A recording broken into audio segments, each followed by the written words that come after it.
Welcome to Garden Wise Adventures. My name is Malie, and today we have Dan back. Now I have a confession to make.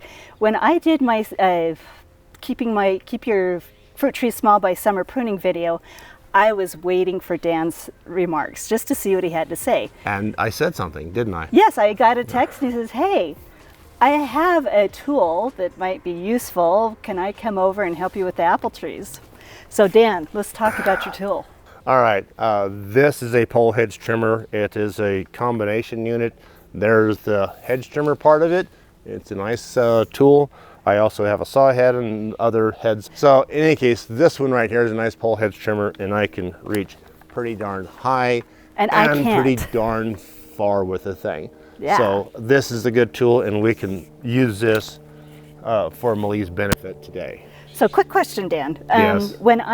So in my video, I talked about how Ed from Dave Wilson Nursery, who I learned how to keep fruit trees small from, he said that he uses hedge trimmer, or at least back then he used hedge trimmers to prune his trees. And I've done it in the past, but I've always worried that it's not like the best thing to do. What's your thoughts? Best.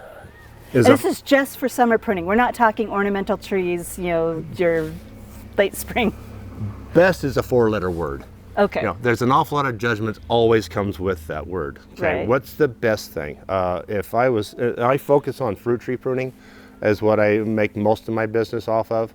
And if I was to be able to only trim trees when it's the best time, I would work 2 weeks in between March and April. Yeah. And I got to make a living off this thing, and boy, those people really paying through the nose if I had to be rely on that 2 weeks in order to make a living at that. And right. Yes, there is a best time.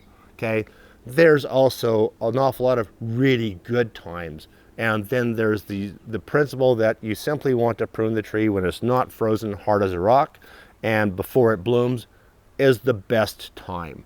And for me up here, typically that's warm days starting in generally February. This year, 2024, I started working the last 2 weeks of January because it was 60 degrees every day. So bag it, I'm working because they're not frozen. And you don't want to prune trees that are frozen solid, like down to zero, because we're going to use this thing, which you're not going to be upset about. Nope, that's on my way now. This right here, let's clean this up. Everybody who's a gardener knows that you have this tiny little stem and you have vascular tissue called xylem and phloem on the outside here, and you have pith in the middle. And if this is a woody plant, you'd have the hardwood down inside. And all the xylem and phloem, which is the vascular tissue, running on the outside. And if this was a cherry tree and I decided it was time to prune it, okay, and I grabbed it here and took it off there because that's what I wanted left on there, I would just have put 4 fingerprints there and a thumbprint on this side of it. I've seen it happen, not on cherry trees, but on sycamore tree at a nursery I was working at back in the 90s. It was called Valley Nursery. It's a suburb of Ogden called Uinta. And I've seen a handprint on a sycamore tree right at the 4-foot level, right there. Somebody picked the thing up, picked it up there in January, moved it someplace else, and there's a handprint on that tree, and 3/4 of the tree above it was dead. So you can kill the things by mishandling them in the dead of winter, which is December and January. when they're frozen. When they're frozen solid. That's why I choose typically to only do removals at that time if I have that kind of work. Summertime, still a good time. It's growing. You and I would rather, if we had appendicitis, we would rather go to the doctor and be knocked out for that surgery. Yes. Trees don't have a nervous system like we do, and they may have some issues with us cutting out there, but you don't see sap leaking out like crazy. Right. Okay, and you see them responding pretty well. Yes. So there is a time for summer pruning, and this is good. So there's nothing wrong with pruning this time of year. Nothing Are there wrong with any pruning. benefits for pruning this time of year? The benefits of this pruning this time of year is, as you mentioned, we are getting a little late. It's halfway through August. Flowers form on trees woody trees. If they're spring blooming trees, flowers will be formed on the tree in July and August. Right now, what we're cutting off, it might have put some flowers up there. But we don't want the flowers up there. We don't want the flowers up there because we don't care about the flowers up there. You have fruit on now, which means you're going to have a short year next year anyways. So it maybe didn't put any flowers on up there. So we don't care about that as much. Yeah, what he means is especially my apples, they tend to fruit biennially. Yeah, yes. biennially. Yes. So, which means they skip a year. And I don't know why that is. You explained it once and it made sense, and then I forgot. And then we forgot about yeah. And right now it doesn't matter because one, you're not getting very many or any flowers up on top. Right. Two, it's in the midst of some nice cooler weather rather than our hot July, which seemed like it was always 100 degrees every stinking day. It was. It was horrible. It was horrible, but it made the apples grow rather well. That might have been the reason why I got so much growth this year. This is like almost double the growth I normally get. Yeah. No. So how do we do this? I've made it easy for you by jamming everything together. Oh yes, you jammed everything together. Maybe we should have some apple jam after this. Yes. We use what some arborists claim is a bad method. We use the hedge trimmer because we're not trying to do any nice cuts. No. I'm not pruning a Japanese maple here. Right. Okay? We're pruning a fruit tree. You know, we're scalping the top. We're scalping the top of it. On apples, there's often a pruning type that I have personally referred to as MPB pruning. That stands for male pattern baldness, which means somebody just takes the tree that comes up like this and they take everything off the top. That's what we're going to do today. Once a year. We're not going to do that bad. Okay, once you do the MPB pruning, it's hard to do anything else because the response of the tree is to put everything you took off back on the same year. Probably not if you're doing it in August. That's but why I definitely want if to you're do it doing in it in August. April. Yeah. Okay? So we're going to take 3, maybe up to 4 feet off of this. That way it won't be sucking the ground dry. You'll have more of the water getting sucked up, turned into sugar water, and stuffed into the apples. Perfect. You know, but MPB pruning does work. It just makes me look unprofessional, so I don't tell people to actually do it. You know, because you did that job. No, I did not do that job. I did not do that. That I wasn't did not me. do that. Nope. I thought I saw you there. No. That wasn't me. That was wasn't me. That was the look-alike. other guy. You know, not quite as good looking as I am. But Okay, so let's see how we do this because I'm really interested to see how you do this. I love the idea of a hedge trimmer. Hedge trimmer, and by the way, this is not the only time I use a hedge trimmer. I typically on plums use a hedge trimmer. Plums are notorious for Plums suckering. are notorious for everything going straight up, and every new shoot one year being about that big. They're always less than a 1/4 inch. And everything goes straight up. Why in the world would I want to do this to every single one of them? It's giving me carpal tunnel just thinking about it. You know? Just shave it right off. Just shave it right off. It's easier, it's faster, and if you make any bad cuts, you can come here, nip. And then I always just clean it up in the spring. You can clean it up in the springtime, or you can do it right when you do it. Yeah. If the possibility exists that you have diseases that you're going to be spreading, clean it up then. That's a good idea. Okay. Okay. Speaking of which, let's go back out here and Lysol the bejeebers out of this blade. Okay, so one thing I did not talk about in my last video is the importance of sterilizing your equipment. And especially if you have an arborist that heads to your place and immediately starts cutting and you know he hasn't sterilized his equipment, you could get problems. Chase him off with a stick. Yes. Chase him off with a stick. Dan is not just an arborist, he's a good arborist, so he is sterilizing his equipment. Making sure it's working properly. He actually sharpened it.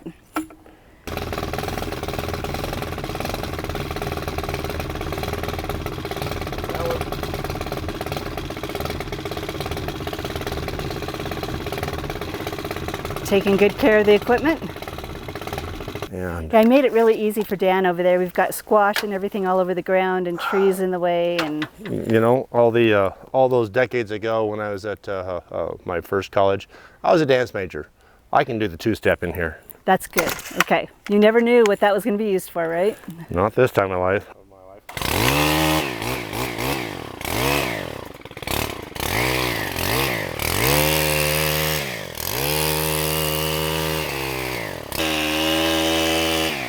Oh, this is so much easier than me trying to do that.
See, that's a lot faster than trying to climb up in the tree and individually whack each one of those.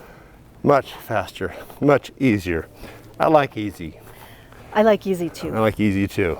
Okay, Dan, I have been spouting off information I think I know, but I'm not an arborist. I wanted to ask an arborist just to make sure I'm thinking correctly. If you summer prune, you're going to get less growth the next year than if you would have done this trying to spring prune. All things being equal, yes, that is correct. Okay. Okay, if however you have a funky year like we just got through. Yeah, where it's just really happy. You know, I used to chide people by saying, boy, this is a really weird spring we're having. No, this is a Rocky Mountain spring. This is normal. They're all different. But the last 5 years or 10 years or something like that, they've been getting more abnormal, you know, and if all things being equal, they're not. Yeah. Things aren't equal anymore. No, they're not equal And anymore. so we have to go and judge and things, and you know, anybody who complains about pruning their fruit trees twice a year has no business owning a lawn. Right. I'm so glad you gotta said mow that. every stinking week of the growing season. I'm so glad you said that. Yeah, well, that's sometimes my downfall. It can be a little salty. You're not salty. You just say things the way they are without pulling any punches. Well, pulling any punches ought to be tempered with some kindness, don't you think? I could, if I was really that smart guy, I could figure out how to say that nicely, couldn't I? Probably. Well, I'm working on it. Okay, so we just switched tools now because you can't reach with the hedge trimmer. This is my pole lopper. It's a lopper on a pole. I'll keep it pretty sharp. Really, really handy tools. Yeah. I have one too. I just need to. I have two. Actually, I have three, but I don't use the old one anymore because it's just too stinking old.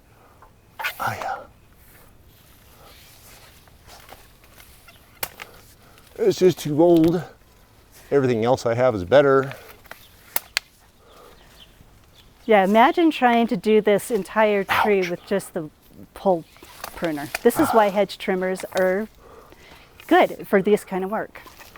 Yeah, it's protected. Yeah.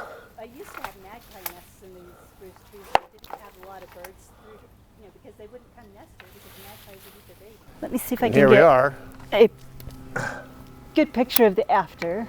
Let's see right there. He is really brave up there with the hornets. Look how good that looks. Perfect. Okay, Dan, thank you so much. You just saved me so much time and so much pain and effort. Pain and effort. Now, are we ruining your reputation by saying that you can hedge trim fruit trees? You know, at some point I realize I may lose 2 or 3 customers who are more OCD about this than I am. You can hedge trim fruit trees at a certain point. You know, certainly you don't have the option to do that with some trees, peaches, nectarines, blah, blah, blah. You know, but when they were growing, some of those things put on 5 foot. Yeah, they put on so much. And this is the little tree system, the grow Right. little tree system, and that goes against what the whole purpose was, is to keep the thing from not being a 40-foot apple tree. When I did my last video, I said you have to commit yourself. If you're going to keep your fruit tree small, you cannot be missing prunings. Exactly. Yeah. And if Yeah. you do, it's like, well, it's like you can't see that from here, but maybe you can. I just did a little pruning of myself the other day. Oh, ow. Like that. And, you know, a little cut heals faster. Yes. Big cuts don't. That's another Yeah. reason why I don't go into the hardwood this time of year No. in August, because these will have time to recover before the cold weather Because sets it's in. just doing this, and really I don't want to do this to any tree, but, you know, it's what you got to do. It's what you got to do. No. It's the benefits outweigh the risks. Exactly. Yeah. So. Okay. So Dan is an excellent arborist. Where do you serve? What areas do you serve? I'm usually in Utah County, Salt Lake County, and I will go up to Heber once in a while if I have enough work up there, but probably not in the busy season, you know, because I don't want to spend an hour driving up there, Right. 30 minutes working and getting paid for whatever I get paid for up there, and then drive an hour back to whatever my next appointment is. I can't take that time off in the busy season, which for me is February through May. Right. You know, and then, yeah, if you want me to come up in August, yeah, it's nice and cool up there. It's 10 degrees cooler. I'll go to Heber. I'll go up to Sundance. You betcha. I'll be there in a heartbeat. You know. See you soon. See you soon, yeah. I'll bring a bang chainsaw, you know. Yeah. have fun with that. You know, I've And done then that before. the name of your company? Is Owen Tree Care. Owen Tree Care. Owen Tree Care. Here I am. Oh, my phone number's on the internet now. I hope I I don't highly, get more highly scammers. recommend him. He's the man for my fruit trees. That's it. Yeah. Yeah. And a few other things. And a few other things. He's done a few other things. Yeah. I have to tell you, right behind us, I used to have a giant chokecherry, and it died. I don't know what it died of. Yeah. It just died. And I was so worried because it was like there above my apple trees. It was near Yes. my garden beds. And I called Dan, and I was prepared just to come back and find things smashed because there was no way you could remove that. Well, I came back. There was no sign the tree had ever been there, and there was nothing smashed. I like it when it's like that. So if you want precision arborist, somebody who knows what he's doing, I'm smart and I got some integrity. yes, So, integrity. and Yes. good tools. And he shows up when he says he's going to show up. And I show up when I say I'm going to be there. That's a big thing. Yeah. Yeah. Well, anyway, I hope you enjoyed this video, and I would love to hear your thoughts and opinions on hedge trimming your fruit trees. Hear if you've ever done it before, and I would love to see more people trying it when it's the right time, and do it in the right way. Yes. Make sure your pruners are sharp. Your Sharp hedge trimmers and are sharp sterilized. and sterilized. Okay. Oh, Well, these thank are- you. So go have a wonderful garden adventure. Okay. Perfect. Ta-da.